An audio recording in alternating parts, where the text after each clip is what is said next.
कोई ऐसा दिखाई दिया जो रामकृष्ण हरि से विमुख है, उसका अर्थ लेकर संत सेवा में लगा दिया। पहले अपना सर्वस्व नाश करो, समर्पित करो, फिर देखो तुम्हारे अंदर स्थिति क्या आती है, फिर उसके अनुसार चलो। देखे, बेईमानी को दान नहीं कहते, बेईमानी को धर्म नहीं कहते, ये भ्रम मत करना। कभी ऐसा दान भी मत करना, नहीं तो दुर्गति से बच नहीं सकते कि हमने अमुक रुपए कमाए पापाचरण से, चलो संतों का भंडारा कर देते। सैकड़ों संतों की बुद्धि भजन से बिलक करने का जो पाप होगा तुम भोग नहीं पाओगे। मत देना कभी संतों को, जो तुम्हारा पाप का कमाया हुआ धन हो, कभी मत देना संतों को। उन्होंने जीवन अर्पित किया प्रभु के लिए। अगर तुम्हें पवित्र होना है तो प्रणाम करो, उनकी बात मानो, इसी से तुम्हारा मंगल हो जाएगा।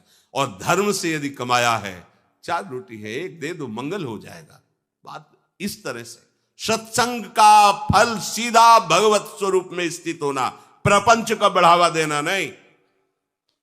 अगर अपनी वासना को अंदर रख करके बोला जाता है हम खुद असत में स्थित हैं, तो क्या सत्संग? जब तक श्री हरि की निष्ठा नहीं और हरि का प्रभाव सामने, साधु सोई जो विषय छुड़ावे, सत्संग हरि भक्ति में दृढ़ करता है। सत्संग से विवेक, विवेक से वैराग, वैराग से अनुराग, क्रम है। बिन विवेक वैराग भक्ति बिन सत्य न एको मानो, भगवत विमुख कपट चतुराई सो पाखंडे जानो। आज हमें पाखंड प्रिय लगता है। नाटक ड्रामा करके हम जितना लोगों को रिझा लें उतना बस। बहुत सावधान, ये रिझाने का नहीं है, ये रिझाने को हरि के लिए, हरि को रिझाओ। ये अनंत ब्रह्मांड 1 सेकंड में उसने पैदा कर दिया, तुम्हारे लिए छोटा मोटा वैभव क्या चीज है उसके लिए? तुम्हारे छल कपट की जरूरत है, तुम्हारे नाटक ड्रामे की जरूरत है। उसी का नाटक बहुत बड़ा है, उसी के नाटक को जान जाओ तो तुम नाटक से मुक्त हो जाओगे। जगन नाटक वैभवा, गोपाल शास्त्र नाम में प्रभु का एक नाम है। नहीं सत्संग भजन नहीं हरि को, श्रवण न राम कथा अनुरागी, कानों से भगवत चर्चा नहीं सुहाती। बस वो बात बताओ जिससे हमारी कामना की पूर्ति हो जाए। जो कहो हवन कर दे। ये हवन से, ये ताबीज बांधने से, ये घोड़े की नाल की अंगूठी पहनने से ये बुरा लगेगा सबको। कुछ नहीं होता, कुछ नहीं होने वाला। पापाचरण करो, पूरा 1 टैंकर तेल चढ़ा दो शनि भगवान में, पर तुम्हारा नाश करेंगे। क्योंकि वो तेल से प्रसन्न नहीं होते, वो हरि के शरणागत से प्रसन्न होते। ये सब हरि के अनुचर हैं, सब हरि के अनुचर हैं। जानकी नाथ सहाय करे तो कौन बिगाड़ सके नर तेरो। है ये शुक्र शनिचर राहु केत सब क्षण में हुई है तेरे चेरो। जानकी नाथ सहाय करे, कौन बिगाड़ सकता है? महाप्रभु हरिवंश चंद्र जी कह रहे, जो पे कृष्ण चरण मन अर्पित तो करी है का नवग्रह रंक। ये बेचारे नवग्रह भिखारी क्या तुम्हारा कर सकते हैं? यदि तुम बादशाह श्री कृष्ण के दास हो तो ये चाहे जिस नक्षत्र में बैठे हो तुम्हारे अनुकूल चलेंगे, तुम्हारे अनुकूल चलेंगे। तेल चढ़ाने की जरूरत नहीं, अपने को चढ़ा दो श्री हरि के चरणों में। और हरि से विमुख हो तो तेल नहीं, तुम चाहे तेल की फैक्ट्री इन्हीं के ऊपर लगा दो, लेकिन ये सेवक हरि के हैं और हरि के तुम विमुख हो तो ये प्रसन्न हो ही नहीं सकते, तुम्हारा पतन ही होगा। पर ये संसार समझता नहीं। भगवान नाम से मतलब नहीं, भगवत आराधना से मतलब नहीं। अरे भाई ये लोकपाल हैं, जानते हो भक्त को भी काम क्रोध क्यों सताता है? ताकत नहीं इनकी प्रवेश कर जाए, अहंकार है इसलिए। और भगवान को अहंकार अच्छा नहीं लगता, इसीलिए भगवान के सब दूत हैं, चढ़ बैठते हैं। देख तू कितना बड़ा साधक, कितना बड़ा भजनानंदी, दिखा हमें। अब फेल तो मैं भगवान की शरण, तो हो ना भगवान की शरण। और भगवान की शरण में हो जाए तो यही महासुख प्रदान करने लगते हैं, और कोई नहीं, इन्हीं के लड़का बच्चा है। द्वारिकाधीश के पुत्र रूप में कौन प्रकट हो रहा है? भगवान कामदेव, जो प्रद्युम्न अवतार है, साक्षात कामदेव हैं। कामदेव साक्षात आ रहे हैं। हम प्रभु से विमुख हो, कोई हमारा सहयोग कर सकेगा? कोई नहीं कर सकता। और अगर करने गया तो वो भी उल्टा टंग जाएगा। ये भी बात समझ लो। भगवान देख लो, हम आपको उदाहरण बता रहे हैं कि तो कैसे काशी नरेश, पौंड्रक, ये सब मिलकर भगवान के विरोध में हुए। भगवान ने सुदर्शन चक्र को छोड़ा, काशी नरेश पाउंडर सबका उद्धार किया। और काशी नरेश का पुत्र था सुदक्षिण।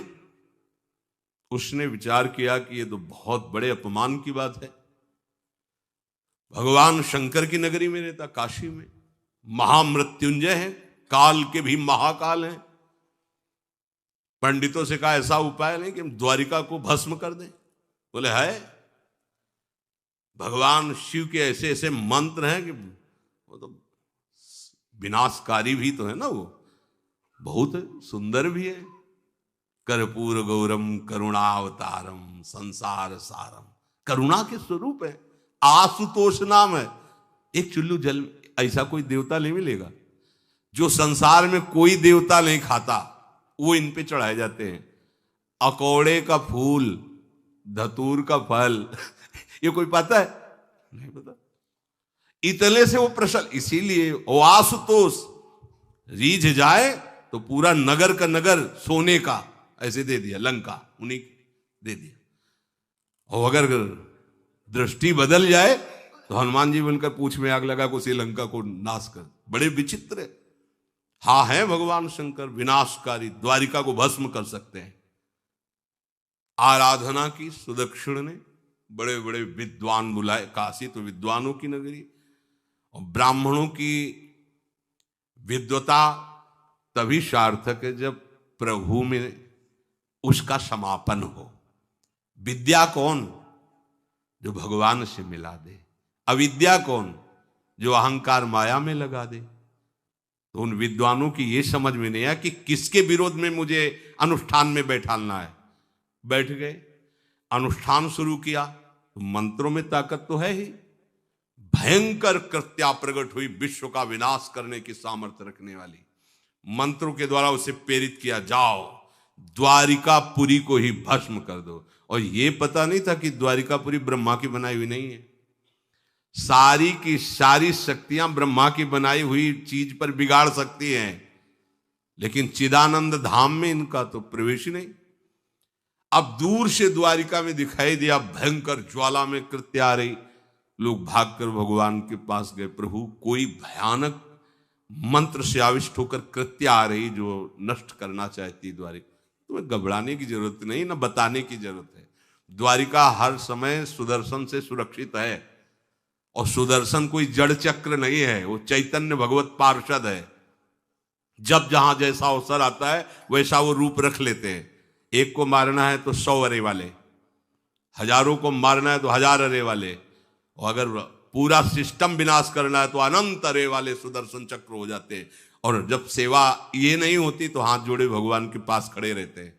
ये कोई जड़ वस्तु नहीं है कि तलवार है भगवान की तो तलवारें बनी खड़ी रहेगी, नहीं, पार्षद स्वरूप है। आवश्यकता हुई वही कौमुदी की गदा सुदर्शन, ये सब दिव्य है। पांचजन्य शंख सुदर्शन चक्र सेवा में थे। भगवान ने आदेश किया, देखो क्या है। सुदर्शन चक्र ने दौड़ाया कृत्या को, वहीं चल जहां से आई तू, वहीं ले गए जहां पंडित लोग सब सावधान, मंत्र से अपने को सुरक्षित किए। ये बड़े खतरनाक अनुष्ठान होते हैं, जो मारण अनुष्ठान होते हैं, बहुत खतरनाक होते हैं। मतलब अगर सही माने में वो भगवत आराधक नहीं है तो फिर नष्ट भी कर देंगे, ऐसा नहीं। तो एक प्रसंग आता है कि एक शालिग्राम भगवान को नचा करके पैसे लेते थे। बहुत से लोग इकट्ठा हो गए, तो चमत्कार को देखने वाले संसारिक जन होते हैं, तो ऐसे शालिग्राम रखते, ऐसे करते, शालिग्राम ऐसे ऊपर उठते, ऐसे ऐसे ऐसे ऐसे नचाते, और लोग अरे देखो भगवान इनके इशारे से नाच रहे हैं। ऐसा एक भक्त तो उसी नगर में एकांत में भजन करते थे, बड़े सिद्ध, कई शिष्य उनके थे, भिक्षा मांगने हो गए। उन्होंने देखा, आके गुरुजी से, उनका ऐसा भक्त कभी कर ही नहीं सकता।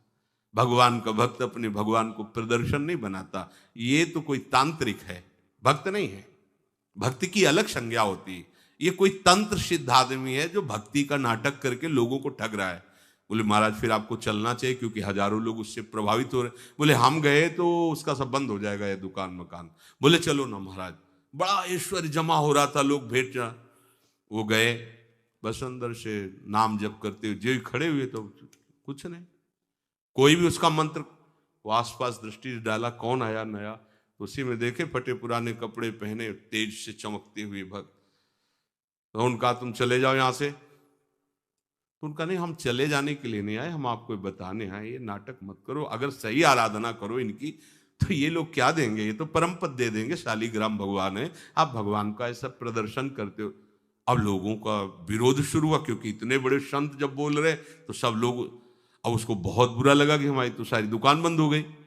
अब एकांत में जाकर उसने मूठ का प्रयोग किया, ये मारण होता है मंत्रों से, एक खप्पर में आग जैसी जलती है, उसमें अभिषिक्त करके भेजा जाता है, और जिसके पास भेज दिया गया वो उल्टी में खून, शौच में खून, 2-4 जितना समय रखा गया उसके अनुसार मर जाएगा वो। पर ये साधारण लोगों के, भजनानंदियों के ऊपर नहीं, भजन वाले मत डरे। साप ताप रोग शोक, किसी का श्राप भी आपको छू नहीं सकता, कोई ताप, कोई दोष, कोई रोग, कोई मारण, कोई मूठ, किसी की सामर्थ्य नहीं। राधा राधा राधा, जिनके चरणों में सुदर्शन चक्र बसता है वो है किशोरी जी, जो लाल जो हाथ में रखते हैं ना, श्री जी के चरण चिन्हों में सुदर्शन चक्र है। वो मूठ गई महात्मा की कुटिया के सामने, और बस जैसे मक्खियां भिनभिनाती ऐसी आवाज आई, बस वैसे नाच रही थी बाहर। तो वो डेहरी के पास आए और उनका, हमारे दृष्टि में भगवान की सिवा कोई नहीं, आप में भी भगवत शक्ति है, क्या आप ये नहीं समझते हैं कि निरपराध के लिए मारण किया गया है, हमारे में सामर्थ्य है, हम आपको अभी नष्ट कर सकते हैं। अरे भगवान के नाम में आप जाओ और उनको दंड दो। कोई मंत्र नहीं पड़े थे, मूठ वापस हुई और मुंह से खून, शौच से, उन्हीं के त्राहिमाम मच गया। फिर उनको लगा कि मुझे जाना चाहिए उसकी रक्षा के लिए, गए, भगवान नाम स्पर्श करते हुए ऐसे माथे पे हाथ, सब शांत हो गया। बोले अब अवसर हम दे रहे हैं, अब नाम जप कर लो, नाटक बंद करो। उस चरणों में गिरा, उसी दिन शिष्य बन गया। तो सुदर्शन चक्र ने कृत्या को नष्ट नहीं किया, वहां द्वारिका में दौड़ाया। जब काशी पहुंची, काशी भगवान विश्वनाथ जी के त्रिशूल में बसी हुई है और शिव की दृष्टि से सुरक्षित है। जो वहां श्रद्धा पूर्वक वास करे उसका मोक्ष अनिवार्य है, तारक मंत्र देकर शिव करते हैं।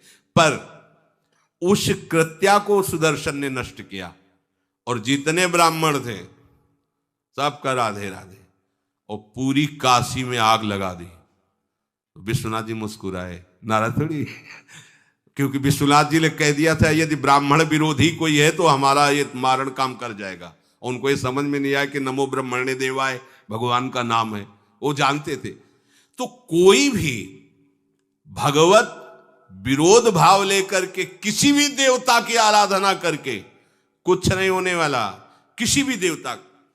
एक तांत्रिक बहुत वो संतों को परेशान करता था, धर्म सम्राट स्वामी श्री करपात्री जी महाराज, ये बहुत पुरानी बात नहीं है। उन्होंने, संतों ने आगे बताया कि बहुत अपमान कर देता है। उन्होंने कहा ठीक है, गए, हाँ भाई शुरू हो जाओ तुम, जितना तुम्हारे पास तंत्र है हम एक भी मंत्र नहीं बोलेंगे, दंड लिए हुई हम एक भी मंत्र नहीं बोले, हम केवल खड़े हैं, तुम प्रयोग करो। वो जो उसके तंत्र के प्रयोग, नारायण नारायण नारायण नारायण, कुछ नहीं बोले। अब हम प्रयोग करें तो उठा, साष्टांग दंडोत हुआ, बोले आप धर्म सम्राट करपात्री जी हैं क्या? क्योंकि इतनी सामर्थ्य केवल उन्हीं में है जो मुझे रोक सके। दूसरे बोले बंद कर दो, दोबारा शिकायत नहीं आनी चाहिए हमारे पास। तंत्रों में बड़ी सामर्थ्य होती है, लेकिन भगवान में अनंत सामर्थ्य होती है, अनंत सामर्थ्य होती है। इसलिए हमें कभी भी प्रभु से विमुख होकर कोई भी देवता बचा लेगा ऐसा सोचना भी नहीं कि हम किसी की आराधना करके, ऐसा नहीं, वही आपको नष्ट कर देगा। भरत जी को, जड़ भरत जी को पकड़ ले गए जो चोर लोग थे, दस्यु लोग। उन्होंने देवी जी को कहा, बड़ा भ्रम है यार, वो जगत माता है, अम्मा है सारे जगत की, और बकरे की बलि दे लेते, उनका बच्चा बकरा नहीं हुआ क्या? जब जगन माता है, जगदम्बा है, जगद अम्बा है वो, तो क्या ये छोटे छोटे जीवों को जो बलि देते हैं, क्या उनको ये पता नहीं कि ये उनकी अम्मा है? उनके सामने काट रहे हो, मां तो मुझसे प्रसन्न होगी। काट लो, अभी अवसर आएगा तब तुम्हें पता चलेगा। अब वो जो पकड़ के लाया गया था मनुष्य बलि के लिए, तो वो दस्युराज एक बाजार सी लगी थी, उत्सव मनाया गया, उसे कहा गया था जो मनावे सो खाओ। तो जहां जाता अच्छे अच्छे पदार्थ खाता। तो दुकान वाले ने खा ले, थोड़ी देर बाद गड़ासा चले गए। बोले क्यों? तो बोले तुम्हें पता नहीं क्या? बोले नहीं। बोले बलि के लिए लाए गए हो। अब तो जलेबी मुंह की मुंह में रह गई। इसके बाद गड़ासा चले, आसपास देखा तो रक्षक इधर उधर थे, भाग लिया। अब रक्षकों ने देखा कि वो तो है ही नहीं। अब उनको बड़ा भय लगा। अब वहां कोई फोटो थोड़ी खींची गई थी कि बलि किसकी चढ़ानी है। अब वो भागे, महाराज ये बैठे थे पद्मासन में, जड़ भरत जी ब्रह्माकार वृत्ति, इन्हीं को पकड़ ले गए। बढ़िया तगड़ा तंदुरुस्त है। और दस्युराज ने कहा बलि का जो वो लाया गया, हाँ महाराज, अष्ट देख के प्रसन्न हो गया। तेजो में हष्ट पुष्ट ब्रह्माकार वृत्ति इनकी। बोले स्नान करवाओ। सालों से स्नान नहीं हुआ तो को उपटन लगा के स्नान कराया। खीर पुआ रबड़ी रसगुल्ला सामने भोग लगाओ, दबा के खूब खीर पूरी रबड़ी पाई। अब वो तो भगवान के प्रेमी भक्त हैं, ब्रह्माकार स्वरूप है, अपने स्वरूप में स्थित है। इसके बाद तिलक लगाया। बोले गर्दन झुका। भरत जी अंदर से कह खीर खाया ना, अब गर्दन भी झुका, गर्दन भी कटेगी। भक्त की गर्दन यदि श्रद्धा से झुके तो ठीक, अगर जबरदस्ती से झुका दिया तो तुम झुकाने लायक नहीं रह जाओगे, भी ध्यान रखना। क्योंकि ये गर्दन अब गर्दन नहीं, ये किसी और की शान बन चुकी है। भक्त की गर्दन किसी की शान है और वो उनकी शान है जो सबकी जान है। देवी जी की मूर्ति में आग लग गई, दाह शक्ति पैदा हो गई। जे ही जड़ भरत जी का शरीर ऐसे किया, फाड़ करके मूर्ति भद्रकाली प्रकट हो गई। और जो गड़ासा काटने उसी को उठाया, काट काट के उन्हें दस्युराज से लेकर समस्त सांप को काट करके खून की होली खेल दी। भरत जी ने देखा जब कोई काटने वाला नहीं है तो बोले ठीक है, अब चलो पचाने के लिए टहलते हैं, थोड़ा खीर पुआ खाया, चल दिए, कोई रोक। देवी जी से एक बार भी लिखा कि मां बड़ी कृपा है। जो भगवान का भक्त है वो दूसरे की कृपा भी नहीं मना सकता। नहीं, एक बार भी मुड़कर ऐसा प्रसंग नहीं आया कि देवी जी के हृदय बड़ी रक्षा कर, कुछ नहीं। प्राण जाने पर कोई भय नहीं, रक्षा होने पर किसी की स्तुति नहीं, अपने मंगल विधान। हरि आश्रय, सत्संग हरि आश्रय देता है, बहुत बड़ा बल हरि है, मान लो। एक दिन आपसे कह रहे थे कि जब आपने देखा नहीं उनको, उनसे बात नहीं हुई, और आप उनके जनों से बात सुनकर उनकी तरफ चल पड़े, इस बात से हरि आपके ऋणी हो जाते हैं। भगवान इसी बात से ऋणी हो जाते हैं। बस ये बात आप हृदय में बैठा लीजिए। जैसे लोग प्रश्न करते हैं ना कि हमने भगवान को देखा नहीं, भगवान क्यों, हम कैसे, किसी की बात तो मान लो ना। आप मान लो, वो तो आपके अंदर भी बैठे हुए हैं, वो आपको इतना प्यार देने लगेंगे। जहां कोई सहायक नहीं होगा वहां हरि आपको दिखाई देंगे, देख लेना। बिगड़ी ऐसे क्षण में बन जाती है, ऐसा लगता है गला कटा तो वो तलवार गले तक आएगी, हार बनकर सुगंधित फूल बन जाएगी, पर गले तक आने आने तक तुम्हारी निष्ठा देखी जाएगी। नहीं नहीं, बस मेरे हरि का यही विधान, वो आते आते हार बन जाएगी। वो तलवार तुम्हारा गला नहीं काट पाएगी, क्योंकि गले में हरि नाम चल रहा है। मान लो हमारी महालक्ष्मी चरण चापती रहती, क्या चाहिए तुम्हें, क्या चाहिए। आप सच्ची माने, क्या मतलब, कितनी मलिनता छा गई है। हम इसको मार देंगे तो 2 लाख रुपए मिल जाएंगे, ये कर देंगे तो।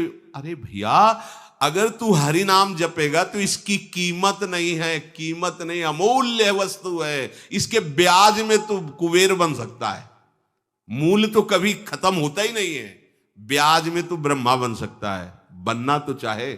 भक्तजन तो कहते हैं नहीं चाहिए मुझे ब्रह्मा का पद, परमेष्ठी पद, नहीं चाहिए सम्राट पद, नहीं चाहिए योग की सिद्धियां, मुझे प्रभु आपकी दास्ता चाहिए। ये बात, कितना महासुख होगा उस भक्त को जो इन बातों को कह रहा है, नहीं चाहिए मुझे मोक्ष सुख नहीं चाहिए। वो ऐसे थोड़ी कह रहा है, श्रद्धा से नहीं कह रहा, अनुभूति से कह रहा है, मुझे नहीं चाहिए ये सब, इनमें वो सुख नहीं है जो आपके चरणों के समीप रहने में सुख है। नहीं सत्संग भजन नहीं हरि को, श्रवण न राम कथा अनुरागी, सुत बीत दार भवन ममता निसि सोवत अति न कबहु मति जागी। अरे तेरी बुद्धि सो रही है, जगा दे। पुत्र में, रुपया में, स्त्री में, मकान में, इसमें सबकी ममता होती है, सबकी, जितने सृष्टि में पैदा हुए। केवल सत्संगी की नहीं होती। जो असली सत्संगी है उसकी ममता प्रभु के चरणों में होती है, क्योंकि वो जानता है सब रूपों में प्रभु ही है, ये सब पसारा प्रभु का ही है, इसलिए ममता उसकी प्रभु के चरण। एक अहमता ममता ये जग में है दुख जाई, ये जब श्री जी की ओर लगे तो होत परम। जाग जा, बिना जागे दुख दूर नहीं हो सकता। जैसे स्वप्न में हम देख रहे हैं कि समुद्र में डूब रहे हैं, अब जागृत में आसपास सैकड़ों नाव लगा दें तो बच जाएगा क्या वो? क्योंकि वो तो सो रहा है और वो स्वप्न में देख रहा है। अब हम नाना प्रकार के तैराकों को बाहर तैनात रखें तो उसको कोई सुख मिलेगा क्या? क्योंकि स्वप्न में उसको अगर सुखी करना है तो एक ही उपाय, जगा दे। जगा दो तो ना समुद्र रह गया ना डूबना रह गया। ऐसे ही संसार में मोह से ऐसे ग्रसित जीव है, भाई इतना ही सुखचार है, और उसी स्वप्न में वो दुख से निवृत्त होना चाहते हैं। अब हम बाहर से उनकी कामनाओं की पूर्ति करने वाली बात करें तो क्या वो सुखी हो जाएंगे क्या? इसीलिए कोई साधु जो भगवत मार्ग का पथिक है वो कभी सपोर्ट नहीं करेगा जाओ ऐसा। वो जाओ ऐसा ही है जैसे उस स्वप्न में समुद्र में डूब रहा है, बाहर से हम जल जहाज नाव तैराक सब लगा रहे हैं, लेकिन वो नहीं सुखी होगा, क्योंकि उसके सुख का कारण तब बनेगा जब स्वप्न हटे। स्वप्न तब हटेगा जब वो जागे। जो सपने सिर काटे कोई, बिन जागे दुख दूर न होई, तो उसको जगा दो। साधुजन क्या करते हैं? जगा देते हैं उसको। जागो, कहां मोह निशा सब सो निहारा, देखे स्वपन अनेक प्रकारा, यही जग जामिन जागे जोगी। योग भगवान से जो तुमने वियोग कर रखा है, तुम जगो। जे ही जगोगे तो जे ही जाने जग जाए हेराई, जागे जथा स्वपन भ्रम जाई। कोई नहीं यहां। एक कल श्लोक, मत्तः परतरम नान्यत किंचित अस्ति धनंजय, मेरे सिवा कोई नहीं। ये कब पता चलेगा? जागने पर। तो हमें ये बहुत कुछ दिखाई दे रहा है, स्वप्न है। उमा कहूं मैं अनुभव अपना, सत हरि भजन जगत सब सपना। तो बोले तुलसीदास हरि नाम सुधा तजी, सठ हठ पियत विषय विष मांगी। अगर कहीं संतों के पास भी गए तो क्या मांग रहे हैं? हठ करके विषय विष मांग रहे हैं। वो आत्मदेव नाम के एक ब्राह्मण थे, सब कुछ समृद्धि थी, संतान थी नहीं, बड़े दुखी गृहस्थी में। हमारा कुल चलाने वाला होना चाहिए, बड़ा भ्रम बैठा हुआ है। हमारा कुल चलाने वाला नहीं तो सब बेकार, जीवन ही बेकार हो गया। बिना गुरु के यदि शास्त्र पढ़ोगे ना तो भ्रमित हो जाओगे। स्पष्ट लिखा, पुत नाम के नरक की उसको प्राप्ति होती जिसके संतान नहीं होती। अब तो गृहस्थ में बेचारा पड़े परेशान। उन्होंने सोचा इससे अच्छा है आत्महत्या कर लें। बहुत संतों के पास जाकर के यज्ञ करके सब अपनी कामनाओं की पूर्ति चाहते, दान पुण्य दे करके। उसने भी जितना उपाय हुआ किया, नहीं हुई संतान। मरने के लिए जंगल में, उधर से एक सन्यासी जी आ रहे थे, देखा साधु तो ब्राह्मण तो थे, उठे प्रणाम किया, देखा उनको उदास क्यों हो? उनका महाराज उदास ही नहीं, मैं तो आत्महत्या करने आया हूं यहां जंगल में। अरे ये तो महापाप है, आत्महत्या तो बड़ी दुर्गति का कारण है। बोले महाराज अगर आप बचाना चाहते हो तो आप कृपा करो। क्या क्या चाहते हो? बोले हमारे पास सब कुछ है, बेटा नहीं, बेटा नहीं दोगे तो हमारा जीवन बेकार।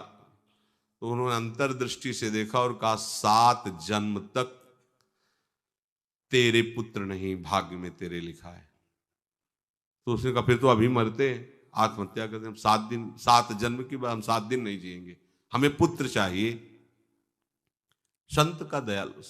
देखो जिनके पास तपस्या और भजन का धन होता है, जब भगवान अधीन है तो कुछ भी कर सकते हो। कुछ भी कर सकते हैं। प्रारब्ध मिटाना कोई बड़ी बात नहीं। प्रारब्ध जानते हो, कोई देवता थोड़ी है, तुम्हारा पीछे का किया हुआ कर्म है। और इधर जोर का भजन है, भजन के प्रभाव से कर्म को नष्ट करने में देर थोड़ी लगती है। ये तो अच्छे शुभ कर्म करो तो तुम्हारा प्रारब्ध बदल जाएगा। भजन का प्रयोग प्रारब्ध बदलने के लिए थोड़ी है।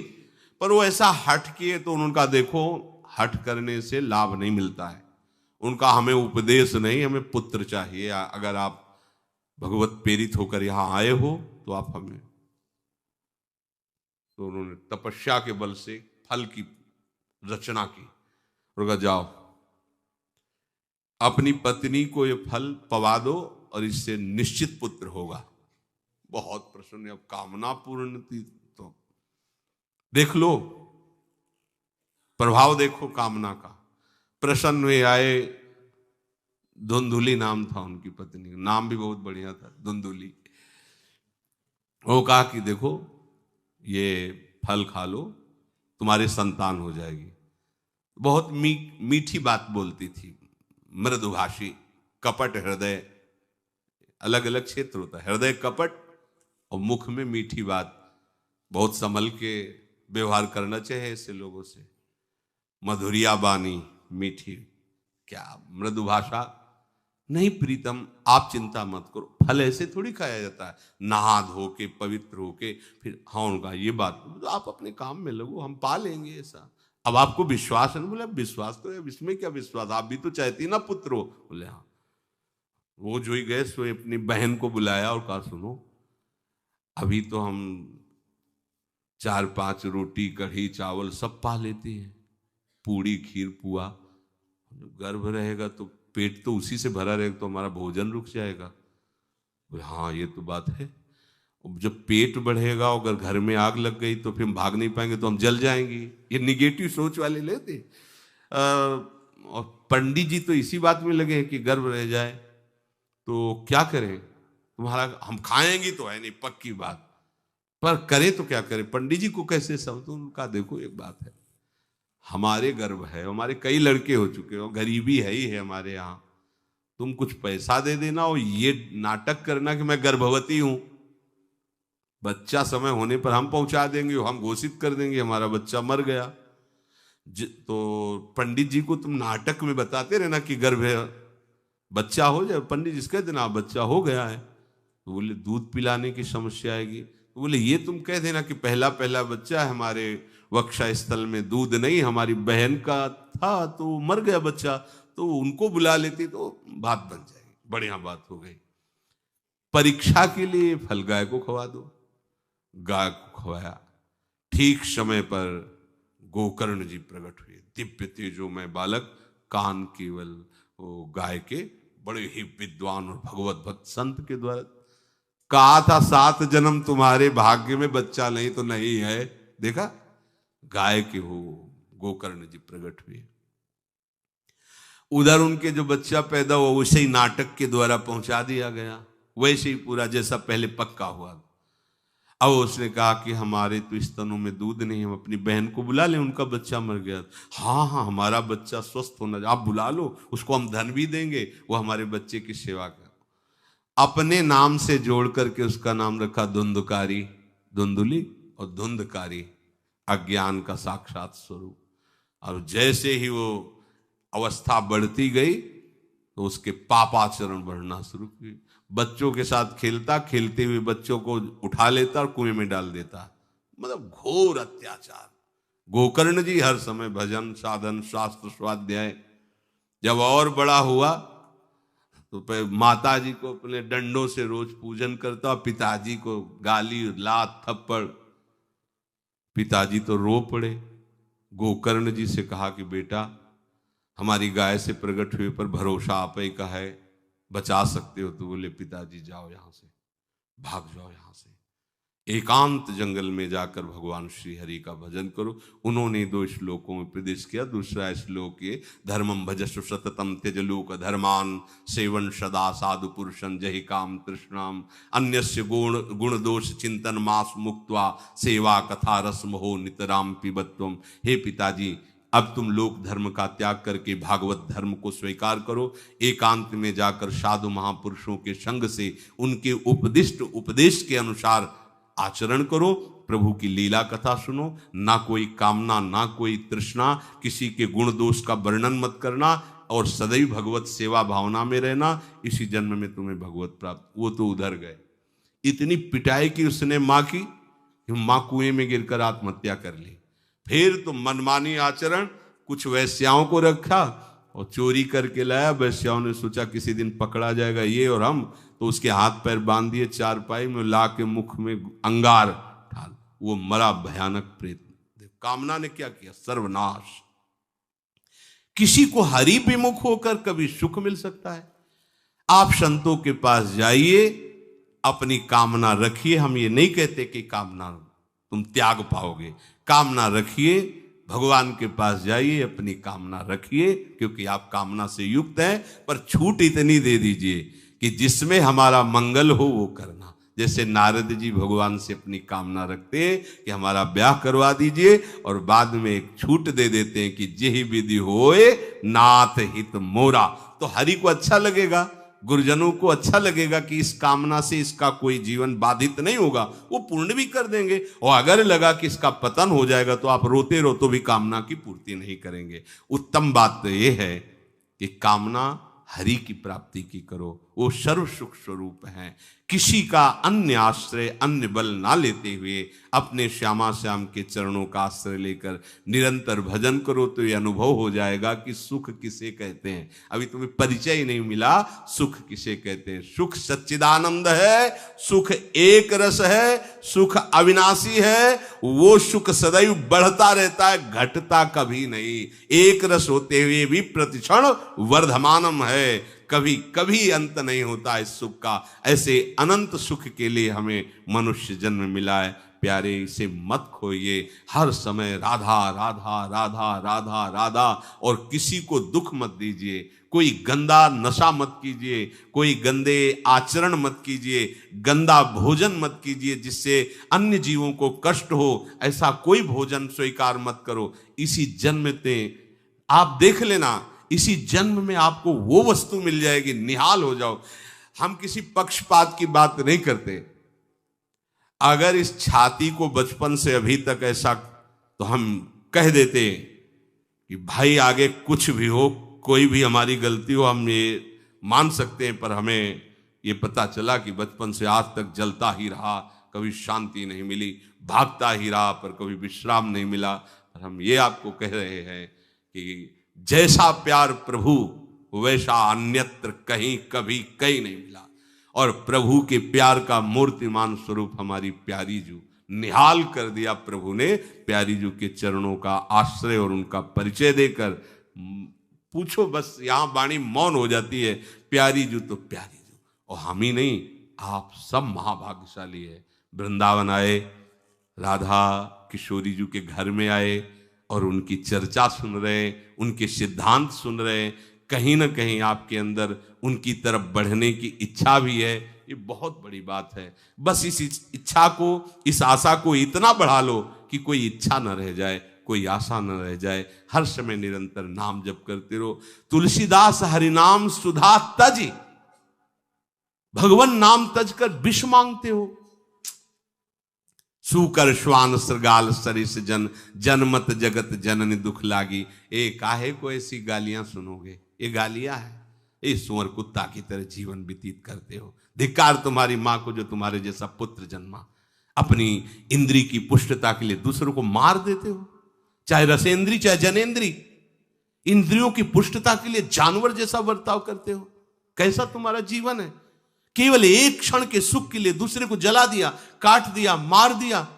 चाहे रसेंद्री का सुख चाहे जनेन्द्री का सुख, एक क्षण के सुख के लिए उसका गला काट दिया, उसको रांध के खा रहे हो, उसके साथ भोग किया, उसको काट के फेंक रहे हो, उसको जला रहे हो। क्या तुमसे तो अच्छा सुअर कुत्ता है कि वो अपनी योनि के अनुसार बर्ताव कर रहा है। तुम मनुष्य योनि होकर ऐसे गंदे काम करते हो।